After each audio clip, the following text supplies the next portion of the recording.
জাতীয় পার্টি কি ভারতের বি টিম? বাংলাদেশের রাজনীতিতে এটা খুবই পুরনো একটা আলোচিত প্রশ্ন।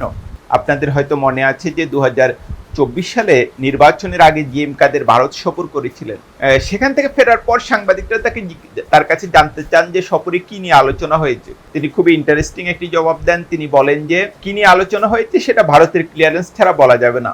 এর আগে 14 সালের নির্বাচনেও জাতীয় পার্টির উপর ভারতের হস্তক্ষেপ খুবই পরিষ্কার ছিল এবং ভারত এবং জাতীয় পার্টির যে সম্পর্ক এটা অনেকটা ওপেন সিক্রেট। কিন্তু তারপরও জাতীয় পার্টির নেতা সাকিব রহমান নেত্রনিয়োজে যেটা লিখেছেন সেটা আসলে চাঞ্চল্যকরই বটে। তিনি যেটা বলেছেন যে জাতীয় পার্টির চেয়ারম্যান হুসেইন মোহাম্মদ এরশাদ এবং জিএম কাদেরের সঙ্গে তাদের একটা পারিবারিক সম্পর্ক ছিল, তার পিতার খুবই ঘনিষ্ঠ ছিলেন তারা, এবং এই পারিবারিক সম্পর্কের কারণেই তিনি এক পর্যায়ে জাতীয় পার্টির আন্তর্জাতিক সম্পাদকের পদ পান। সাকিব রহমান নিজে যেটা লিখেছেন যে যেহেতু তিনি পারিবারিক সম্পর্কের কারণে এই পদটা পেয়েছেন, তিনি খুব চেষ্টা করেন নিজেকে যোগ্য করে তোলার জন্য এবং তিনি নানা রকম কাজে মনোনিবেশ করেন। এরই এক পর্যায়ে 2022 সালে পাকিস্তান হাই কমিশনের একটা ডিনার পার্টিতে তিনি যোগ দেন এবং সেখানে হাই কমিশনারের সঙ্গে একটি ছবি তোলেন।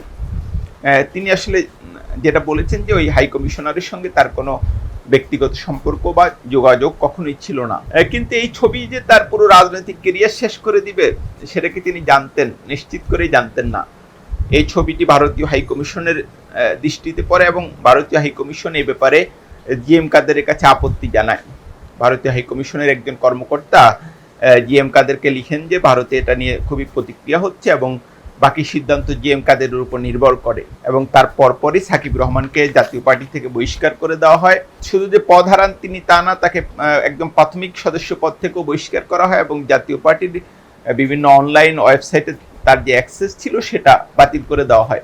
এবং সাকিব রহমান যেটা লিখেছেন যে 2023 সালে তাকে আবার জাতীয় পার্টিতে ফেরানোর একটা উদ্যোগ নেওয়া হয়েছিল। জিএম কাদের তাকে বলেন যে তাকে সাংগঠনিক সম্পাদকের একটা পদ দেওয়া হবে এবং তিনি যেন কাজ করেন, কিন্তু তার 24 ঘন্টার মধ্যেই তাকে জানানো হয় যে ভারতীয় হাই কমিশনের তার ব্যাপারে যে আপত্তি ছিল সেটা এখনো বহাল আছে, এই জন্য তাকে আপাতত পদটা দেওয়া যাচ্ছে না।